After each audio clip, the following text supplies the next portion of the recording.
Good morning friends, welcome back to my channel Shilpi's blog. তোমরা সবাই কেমন আছো? আশা করি ভালো আছো, আমরাও ভীষণই ভালো আছি। তো চলে আসলাম নতুন আরেকটা ভিডিও নিয়ে। ভিডিওটা হচ্ছে পয়লা বৈশাখের দিনের। তো পয়লা বৈশাখের দিনে তো সকালে উঠেই সব কাজটা শেষ করে তারপর ঘরে ঠাকুর পূজাটাও দিয়ে দিলাম। আর ঠাকুরমশাই বলছিলেন যে 8:30টার সময় এসে যাবেন, তাই আমি দোকানেও সব কিছু রেডি করতেছিলাম। কেননা ঠাকুরমশাই বললেন যে না, দেরি হলে কিন্তু আমি চলে যাব, অন্য আরও অনেক পূজা আছে। তো তাই আমি বললাম না না, সব কিছু অল্প তাড়াতাড়ি করে রেডি করে ফেলি, তাহলে তো আমার দোকানে পুজোটা হয়ে যাবে জলদি জলদি করে। তাই সব কিছু আমি একে একে আমি সব কিছু জিনিসই দোকানে টানাটানি করে নিতেছিলাম। তো যাই হোক, সব কিছুই আমি রেডি করে ফেলেছি, কিন্তু আমার তো সব কিছু হয়ে গেল রেডি, কিন্তু ঠাকুরমশাইয়ের দেরি হয়ে গেল। তো ঠাকুরমশাইকে ফোন করলাম যে কি হলো ঠাকুরদা, এখনও আসতেছেন না? তো ঠাকুরদা বললেন না, আসছি, আমি রাস্তাতে আছি। তো যাই হোক, সব কিছুই আমি একদম রেডি করে রেখেছি, চন্দন বেটে, তারপর সিঁদুর উদুর গুলে, ঠাকুরদা এসেই যাতে পূজাতে বসতে পারেন, তাই আমি সব কিছু রেডি করে নিয়েছিলাম। তারপর আমি আম পাতাগুলিতেও আমি সিঁদুর লাগিয়েছিলাম, কেননা দোকানের সামনে দরজাতে লাগাতে হবে আম পাতাগুলো। তাই আমি একে একটা একটা করে আম পাতাগুলোতে সিঁদুর লাগিয়ে ফেললাম। তো বসে বসে তো টাইমটা লস করে লাভ নেই, তাই আমি বললাম যে না, এই কাজটাও করে ফেলি। তো ওই যে দুয়ারে লাগানো হচ্ছে, জিতে লাগিয়ে দিচ্ছি। তো আম পাতাটা লাগানো হচ্ছে, এরপর এদিকে একজন দুজন করে কাস্টমারও আসছে। তো কাস্টমারকেও যেটা লাগে সেগুলো দিলাম জিনিস। এরপর এইগুলো করতে করতে আমরা অপেক্ষা করতেছিলাম যে কখন ঠাকুরদা আসবে, এরকম করতেছিলাম। কিন্তু ঠাকুরদার একটু বেশ খানিকটাই দেরি হয়ে গেল। তো যাই হোক, এই যে ঠাকুরদা এসে পড়লেন। তো তখন টাইম হয়েছিল 9:30 বেজে গিয়েছিল, 1 ঘন্টা লেটে আসলেন ঠাকুরদা। তো ঠাকুরদা এসে পুজোতে বসে পড়লেন। তো আমি সব কিছু রেডি করে দিতেছিলাম, আগের থেকে তো রেডি করেই রেখেছিলাম, তারপরেও যা যা লাগে তো রেডি করতেছিলাম। কিন্তু কি হলো, সব কিছু হলো, আমি একটা মালা গাঁথতে পারিনি, টাইমই হয়নি। তারপর মালাটাও আনতে ভুলে গেলাম, যে গণপতি বাবাকে একটা মালা পরাতে পারলাম না, সেটা আমার একটু দুঃখ লাগলো। তো যাই হোক, তো এখন কী করব, এত শর্ট টাইমের মধ্যে তো আর বাজারেও যাওয়া যায় না, বাজারে অল্প দূরে, তাই হলো এরকমভাবেই হয়ে গেল। তো যাই হোক, ওই যে পূজাতে বসলেন ঠাকুরদা, তো আমি সব কিছু রেডি করে দিচ্ছি। আর নতুন বছরের দিনে পূজা টুজা হলে ভালোই লাগে না, বছরে প্রথম। তো দোকানে পূজা হচ্ছে, মনটাও খুবই খুশি। আগে তো আমরা গণেশ পূজা করতাম না, আমাদের ঘরে তো বিশ্বকর্মা পূজা হতো, কিন্তু আমি দোকান খোলার পর থেকে গণেশ পূজাটা হয়। তো তারপর সব কিছু রেডি করা হচ্ছে। আর আমি, আমার গুড্ডু, জিৎ, আমরা সবাই উপোস ছিলাম। আর আমার হাজব্যান্ড কিন্তু উপোস ছিল না, কেননা ও একটু কাজে গিয়েছিল। তাই ও বললো তোমরা পূজাটা করে ফেলো, আমি বাইরে অল্প আমার কাজ আছে। আমি বললাম ঠিক আছে, হবে, আমরা করতে পারবো। তাই এই যে একে একে আমি সব কিছু দিচ্ছি ঠাকুরদাকে। তো এদিকে গুড্ডু সংকল্প করতে বসে গেল। আমাদের ঘরে সব কিছু পূজাতেই সংকল্প গুড্ডুর পাপা করে, কিন্তু আজকে বললাম না, বিশেষ কিছু একটা কাজে ও বাইরে যেতে হলো, তাই আমি বললাম না, গুড্ডু করে ফেলো সংকল্পটা। তাই গুড্ডু সংকল্প করছে। তো আর মনে মনে ভাবছি না, ছেলে বড়ই হয়ে গেল না, এখন সংকল্পও করতে পারে। তারপর সংকল্প হওয়ার পরে এরপর ঠাকুরদার আরও যা যা মন্ত্রপাঠ করা সব কিছু করে, এরপর আমরা অঞ্জলি নেব।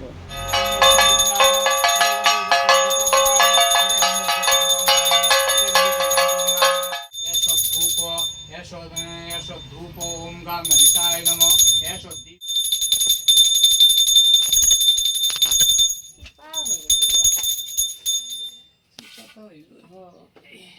করলে জায়গাটা বাড়াবো তো, এদিকে দুনিয়ার জায়গা এইটা বাইর করে তুমি সামনে বার। অপবিত্র পবিত্র বা সর্বাবস্থা তত পিবা যশ্বরে পুণ্ডরিকাক্ষ বাহ্যান্তরী শুচি বিষ্ণু নম তদ্বিষ্ণু। তো আমার দোকানের পূজাটা শেষ হতে হতে মানে 11টার মতো হয়ে গিয়েছিল। আর আমার তো মনে মনে টেনশন লাগছে যে এখন তো গিয়ে রান্নাও করতে হবে। তো রান্না করে এসে দেখি মাটন নিয়ে আসলো, চিকেন নিয়ে আসলো, তারপর মাছ নিয়ে আসলো। তারপর তো আর কি বলবো, আরও যে কত কিছু বানাতে বললো, মানে কি বলবো, আমার তো মানে মাথা গরম হয়ে গেল। কেননা এত টাইম মানে উপাস থেকে তারপর দোকানে পূজা টুজা করে এরপরে এই যে এত কিছু আইটেম কখন কি বানাবো একা হাতে, মানে কি বলবো।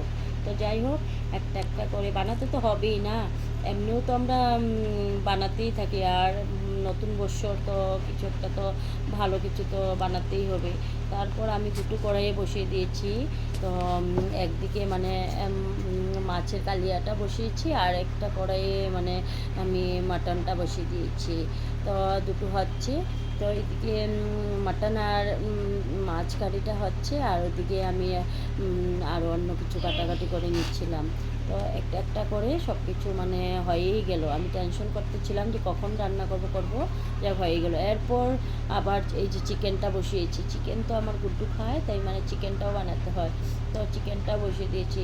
তো গুড্ডু বলছে আজকে চিকেনে মা অল্প দই চিকেন বানাও, তো অল্প দই ফেটিয়ে দিয়ে দিলাম চিকেনে। তো রেসিপি তো আর দেখানোর দরকার নেই, কেননা টাইমও নেই আমার কাছে রেসিপি দেখানোর। তো এই তো অল্প দই দিয়ে দিলাম। তো চিকেনটা বানাচ্ছি। আর এদিকে আবার গুড্ডু বলছে গরম লাগছে। অ্যাকচুয়ালি আমারও কিন্তু ভীষণই গরম লেগেছিলো, মানে পয়লা বৈশাখের দিনে কিন্তু ভীষণ গরম দিয়েছিল না, ঠিক না? তো এত গরম লেগেছে মানে কি বলবো। তো গুড্ডু বলছে মা অল্প লস্যি বানিয়ে দাও। তো প্রথমে তো খুব রাগ করলাম যে এত ঝামেলার মধ্যে আবার এগুলো মানে ভালো লাগে না। তারপর ভাবলাম না, নতুন বছরের দিন মানে গুড্ডু আবদার করেছে তো বানিয়ে দিতে হবে না। তারপর আমি লস্যিটাও বানিয়ে ফেললাম। তো লস্যিটা বেশি কিছু মানে দিতে পারলাম না, মানে একদম সিম্পল করে বানিয়ে দিলাম। আরেকদিন কিন্তু লস্যির রেসিপিটা শেয়ার করব। তো একদম সিম্পল করে মানে আমি দইয়ের মধ্যে অল্প ঠান্ডা জল দিয়ে আর অল্প লেবু দিলাম, চিনি লবণ এগুলো দিয়ে লাস্টে মানে অল্প কাজু কিশমিশ দিয়ে সার্ভ করে দিলাম। তো যে লস্যি বানিয়ে ফেললাম। তো লস্যি বানানো হয়ে গেলো, তখনই দেখি ওর পাপাও এসে গিয়েছে। আমি বললাম ঠিক টাইমে এসেছো। তো ওর পাপাকেও মানে দিলাম খেতে, গরম থেকে এসেছে তো ভালোই হয়েছে না, ঠান্ডাটা খেয়েছে। তো ঠিক লস্যি টস্যি বানিয়ে লস্যি খেলাম। এরপর ওই যে ফ্রাইড রাইসটাও বানিয়ে ফেললাম। তো সব কিছুই মানে আমি একাই বানালাম। তো এগুলো বানিয়েও নিয়ে তো আমার রান্না কমপ্লিট। তো আজকে বানিয়েছিলাম আমি ফ্রাইড রাইস, তারপর চিকেন, মাটন আর মাছের কালিয়া, আর সাথে তো স্যালাড পাঁপড় থাকবেই। তো আর কিছু মানে আমার মানে একদম ধৈর্যই দিল না যে মানে আরও কিছু বানাবো বলে। আমার গুড্ডু বলতেছিল মা বেগুন ভাজা করলে না, তারপর ডাল ফ্রাই করলে না। আমি বললাম না, আর কিছু পারবো না, এত কষ্ট হয়েছে মানে কি বলবো। যাই হোক, নতুন বছরটা তো সুন্দরভাবেই আমাদের কাটলো। সবাই খুব আনন্দ ফুর্তি করেই কাটিয়েছি, ভালোই লাগে না। বছরের প্রথম দিনে সবাই মানে মনে ফুর্তি। আর চারিদিকে তো গাছপালার কথা বলেই লাভ নেই। তো সব নতুন পাতা মানে একদম সবুজ সবুজ, যেদিকে চাই সব দিকেই মানে সবুজ, ভীষণই ভালো লাগে প্রকৃতির এই রূপটা। তো এরপরে এই যে আমার রান্নাটা শেষ, তো আমরা খেতে বসে পড়লাম। খেতে উঠে অল্প রেস্ট করলাম, রেস্ট করে আবার বিকেলে মানে আমার কাস্টমার আসবে না, তাই এই যে মিষ্টির প্লেটগুলো রেডি করলাম। তো রেডি করে তারপর আজকে ব্লগটা এখানে শেষ করলাম। যদি ভালো লাগে অবশ্যই লাইক কমেন্ট শেয়ার করবে। Bye bye.